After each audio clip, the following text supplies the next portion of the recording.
Hello everybody. I'm here with a special news bulletin type of video for you. Some of you have seen me speak at events, and over the last year or so, 18 months, I've been giving people sort of a heads up to watch out for an inversion of the yield curve. Well, it's happened. It's happened in a significant enough a way that the major media outlets and the news outlets that focus on business news have been reporting on it intensively over the last several days since it first happened last week. So I thought it might be a good time for us to catch up a little bit about what it means, what is an inverted yield curve, why do people look at it, what has it told us in the past, and what it could mean for multifamily acquisitions. So let's dig into some of the background material. You've heard all kinds of phrases kicking around lately. People are talking about there's a recession coming. We've got really good unemployment, but there's this thing called the inverted yield curve that's a bellwether for change. Well, I wanted to try to give us some real clarity on these terms and how they fit together. Where are we today? Well, we are actually in a period of economic growth unlike any other in American history. We've had over 122 months of growth where GDP is positive. That's really great. We also have historically low unemployment. That's also really good. Another sign of things going very well are our wages are beginning to rise a bit. At least over the last 18 months or so, we've been seeing an uptick in our wages.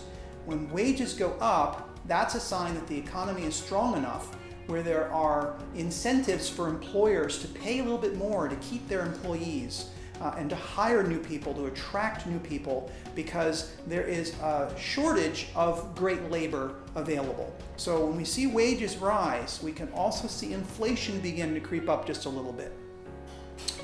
One thing to keep in mind is that it's really important to watch consumer spending, because when consumers are spending money, when they're happy about how things are going, about their jobs, their prospects for their jobs in the near future, they are more comfortable spending money and they're more comfortable acquiring a bit more debt. In fact, the reason why we watch consumers so closely is because consumers represent about 70% of the entire US economy. So they have a huge impact on things. When consumers aren't very happy, then the economy can get very soft. So let's take a look a little bit about some trouble signs that have been popping up lately. I did mention that historically the unemployment rate is low, but hiring rates are beginning to slow. I did mention that wages are rising, but this process of rising, these rates of rising wages, is beginning to slow a little bit. And that actually is giving us some signs that possibly things will not remain as rosy as they are now for the near future. What are some other signs that we've been looking at to suggest the economy may be on a little bit of shakier ground than it's been for the last several years? Well, first of all, I mentioned that consumer debt is a sign that consumers are willing to spend money and are comfortable with being able to handle that debt as they go into the future. We are at record high consumer debt, and that's actually at some point becomes a tipping point for people not being able to carry that debt and not being comfortable with adding much more. We've got more consumer debt now than any point in US history. Manufacturing numbers are beginning to show a little bit of slippage. And right now, we're just beginning to see a little bit of this consumer confidence begin to slide a little bit, especially when people are asked about how they feel things are going to be for them in the longer term. They're much more uncomfortable with that than they have been recently when they're asked that question. Outside of the US, we look at a whole global economy. We're in one for many years now, and you've heard a lot about how interconnected the economies of the globe are. Interestingly, we already have 9 major global economies that are in, such as Germany, or near recession. And that is definitely worth us watching from our end. We have the trade war with the tariffs going on. We're not sure how that's going to work out. We've also got some issues that are playing out, for example, with Brexit. We're not sure where that's going to go. So that global uncertainty, among other issues globally that we could go into but don't need to because you get a sense of the unrest, we have some signs that there are enough things going on globally as well as domestically that we should probably be expecting to be nearing the end of this long and wonderful run of a growing economy. What actually then is a recession? Well, first of all, I want everybody to know that as of today, We're not in a recession. This is August of 2019. We're not in a recession. We're still experiencing positive numbers, and what a recession technically is 2 consecutive quarters of economic contraction. That means the GDP would actually be negative. We're probably going to see something like that, two consecutive quarters in a row. Not this quarter, not next quarter, but sometime maybe next year or thereafter.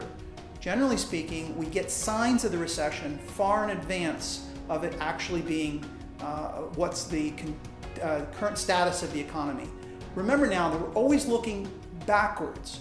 We don't know where the GDP is of third quarter 2019 until we get into the fourth quarter and look back at those numbers. But all the other indicators that we have, looking at consumer spending and all the other factors that go into figuring out where we are with GDP, don't show that third quarter 2019 would count as one of our negative GDP quarters. So we're not there yet. Let's look at some recessions in history. By the way, the average contraction is about 1.4%. So recession actually is a softening economy. It's a smaller economy than the previous quarter. And generally speaking, we don't want the economy to be negative because we're adding people all the time. We have our arrivals of new immigrants as well as our birth rates of people who are already here in the US. We really need the economy to grow to continue to support our growing population. So when we contract, it actually hurts us quite a bit.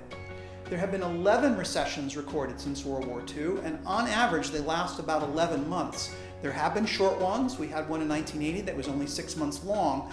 Interestingly, that very short recession was followed by a longer one very soon thereafter.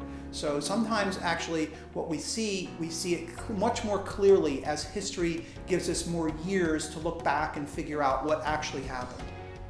The longest recession is on everyone's mind because it's the one that we had most recently.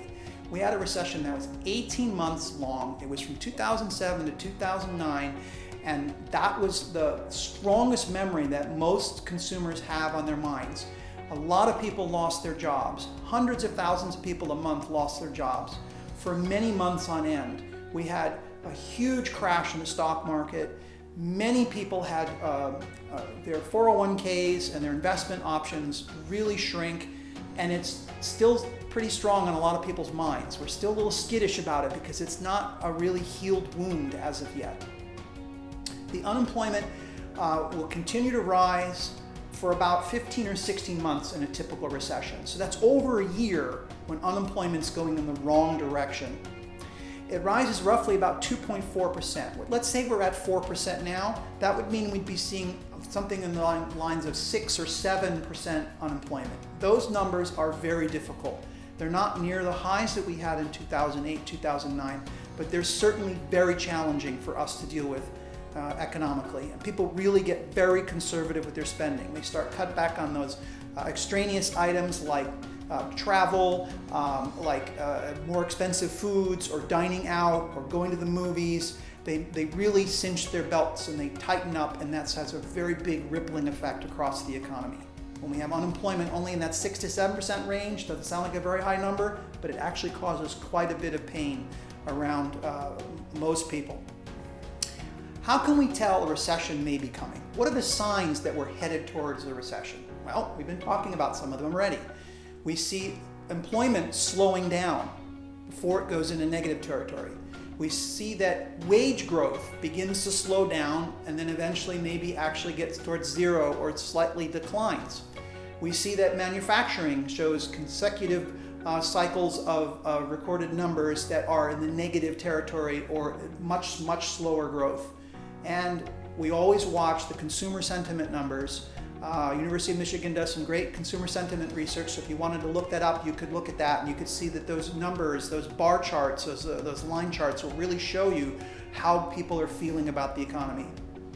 And last but not least, and the core of why you probably were interested in watching me discuss this with you now in this video, is when a yield curve goes into an inversion. So let's talk a little bit about how that happens. What is an inverted yield curve? What is it? Well, let me explain it a little bit for you. Normally, bond investors, they expect to get a higher yield on a longer term debt. So when they're putting their money into something, they want it to produce a greater return on a longer term because they're at a higher risk. That money is now locked away. So because it's at a higher risk, they want a higher reward for it. That's how things are normally. You normally see these longer term bonds have an attractive, higher rate of return, a higher yield for them. But when investors get a bit nervous, they're much more likely to start looking at shorter term bonds because they view the bonds as offering a nearly guaranteed rate of return. So if they think things are going to get soft, if they think that their returns, for example, in their stock portfolio are going to get really soft or even go negative, the market's going to go down, negative returns on their stocks, they'd much rather lock in a low or very low rate of return in a bond. Whereas before, they were much more considering that they didn't want to be in a bond because it ties up their money too much. So as more and more people move away from other investments and into the bonds for that sort of guarantee or near guarantee of that rate of return, the demand for those bonds goes up and the bond issuers can get away with offering less of a return. So it becomes sort of a interesting cycle of activity, whereas in more optimistic times, people are not really considering the peak of the market being imminent and about to change the direction of things. They're not really looking at these bonds in the same way. It's not a part of their focus. But now it is. Yield curves that invert have occurred about a year or so before recessions have occurred in the past, roughly a year. So as I mentioned, we're not yet at a recessionary record of numbers. We're not showing GDP negative, but we could expect, based on history, that we're likely to potentially see that in about a year or so from now. What that means is that we have a history that also gives us an exception. We may have seen it every time in the past, but there was one exception to that rule. That was in the 1960s when we had a recession. And interestingly, at that time, there was low unemployment and there was low inflation. That's just what we have today. So we have a match, if you will, with that 1960s inverted yield curve that we did not see in all the other ones. Let's take a look back at some of these charts in history. Let's start with the most recent recession. As you can see here, I've circled where the yield curve is dipped below, it's inverted, and just a few months thereafter, we had that large recession that's all fresh in many of our minds. If we go backwards in time, going to the left on this chart, you can see that we had an inverted yield curve, and then we had the recession that was in the early aughts. A lot of people think of that as the dot-com boom. Then that led to a bust. An over subscription in the purchase of those dot-com stocks that led a lot of people to get overextended, and then we had a bit of a recession that followed there that was quite painful. We also have a number of blips on this chart that you can see here that I'm showing as we go further back in time. You'll notice that I have sort of skipped over the very short yield curve inversion before the early 1990s recession. The other ones are much more pronounced on this chart. You can see that red ink is kind of bleeding off the page as we go back in time. And you can see now at the very far left side here, we're looking at that time when I mentioned just a few moments ago that the yield curve inverted, but we didn't have a recession. So let's just look at this chart all together now. What we're pointing out here is that in every case when the yield curve shows that red ink bleeding off the bottom of the chart, very soon thereafter we get into this gray bar area, which is what we're marking as our periods of recession. Only one time before has that not happened. And take a look also at how intense these red lines are. In many cases, they're very pronounced.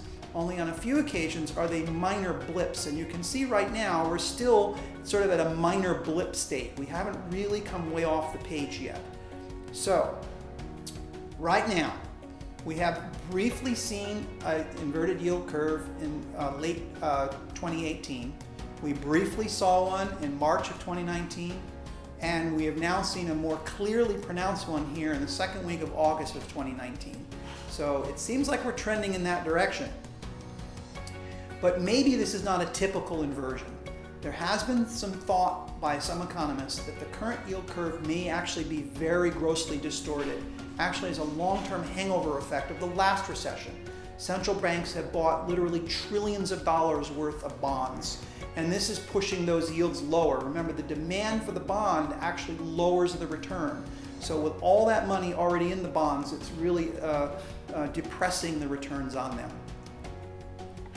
So what causes a recession? Well, Goldman Sachs recently issued a research paper back in February of this year. And interestingly, they try to summarize these recessions into 5 categories. There are industry-created collapses that lead to recessions. Think of the dot-com bust that I mentioned a little bit ago at the early aughts. Inflation can cause recessions. We had a terrible case of the inflations in the late 70s and early 80s. Oil being in short supply or artificially short supply can also create a real problem in the economy overall and ripple into the rest of the economy. We had that in the early 70s. Some of you may remember being in cars waiting in line for hours to get gasoline. And we have fiscal related recessions. Our most recent recession is a perfect example of a financial related recession, where the markets themselves, particularly when we had all of that collateralized debt that was piled up and sort of a crazy house of cards, that was a financial markets related recession. There's also this last category, which is fiscal, and that may be the category that we're veering towards now. One of the things that they said in the Goldman Sachs report that I thought was really interesting for us to think about is that this kind of recession may be kind of creeping up on us because it would be more of a death by a million cuts. It's not this huge runaway inflation. It's not that we have this huge problem with oil supplies around the world being constricted artificially by OPEC. It's something more of an accumulation of a variety of things going on simultaneously. And they all come together in a perfect storm to create what might be our next recessionary time. We have the tariffs situation that's going on. We do have a slowing global economy that I mentioned. We do have a hangover effect from last year's Trump tax cut, as it's been labeled. So there was some positive upswing shortly thereafter, and then that's sort of evaporated. It's already been absorbed into the marketplace. And we do see a slowing in the labor market. The unemployment rate is still fairly healthy, but the rate of hire is starting to show a little bit of softening.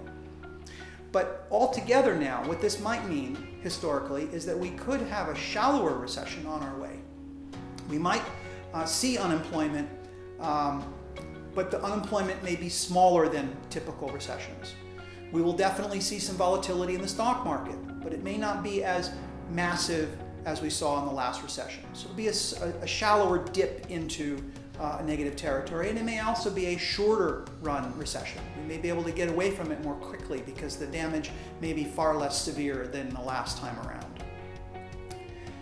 Let's look ahead. 1 to 2 years is our average historical run for recessions from the time that we see the tip in the wrong direction from the inverted yield curve to when it comes to us in full fruition. So that means we're going to see the stocks continue to make gains over the next 6 months to a year. You're going to see some volatility in the stocks, but people are still going to be doing well. We're still going to see some quarterly reports coming out from the corporations, from many of the sectors of the economy that are favorable, because remember, they look backwards. We want to keep our eye on where people are moving their money because they're anticipating the future, and that's why the inverted yield curve is so valuable, because the investors, when they're making those decisions, they're looking ahead and anticipating that downturn. So the volatility is definitely going to be there in the markets. Watch for it. It's not certain that we're going to have a recession. It's just very likely, based on historical trends, when we have 10 out of 11 of inverted yield curves triggering a year or so later this idea of a recession, then the odds are very much in that favor. And when the Fed cuts its interest rates, it begins to raise expectations for longer term growth and inflation, and that will eventually reverse the inversion. So it's not permanent.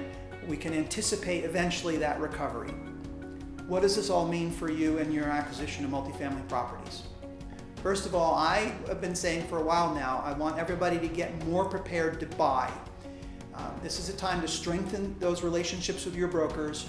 This is a time for you to get a lot more communication going with your prospective investors. Keep them informed about what you're doing, what you're looking for, what you're watching for, and keep a watch, for example, on price per doors in the properties and the markets that you're looking at. When they start to get soft or even start to come down, you can start to see maybe some better opportunities for you to acquire at more favorable returns for you and your investors. I want you to be very patient. It could take 6 to 18 months or longer for these lower prices per door, for example, to really kick into the marketplace. It may not last very long. This may not be a robust opportunity for you to acquire a whole lot of assets at much better prices. The sellers themselves, they may just anticipate it being a shallower dip, and so they may not be willing to take those lower prices. So they might not even lower their prices very much at all. So you definitely don't want to anticipate that this is going to be a big catch-all like it was last time when many people were able to scoop up a whole bunch of properties at some really good prices. We may have a little bit of an opportunity here. We should take advantage of it if we can, but it may not be nearly as robust as the last one. Finally, I wanted to give you 2 more points. I want you to keep informed on the national economy. You may not have tuned into it too much over the last several years, but now is the time to really listen in when you hear on the radio or on the TV when they start talking about the recession and the GDP and inflation and consumer sentiment, all these phrases we've been describing in this video, because that's really more important to you now than it has been in the last 5 years. Remember that all real estate is really local. So you are going to see some markets and some neighborhoods, some submarkets they're not going to slide very much. They're going to be more robust economies that endure more easily when the times get a little tighter on a national level. So watch those local conditions. And I don't think you should count on this happening. This may not actually have a huge impact on multifamily after all. We may not have the recession. If we do, it may be short-lived and shallow, so it may not create massive opportunity for you. But you are always keeping a lookout for those distressed sellers and distressed assets, no matter what the economy is doing. But maybe this is a time to be a little more focused on what's going on in your market, what's going on nationally, and build those relationships with your brokers and your investors so that you're ready to go if things do pop up a little more easily. Okay, I hope that's been helpful to you, and keep coming back for more news as it comes up. I will be bringing you more videos just like this. So long for now.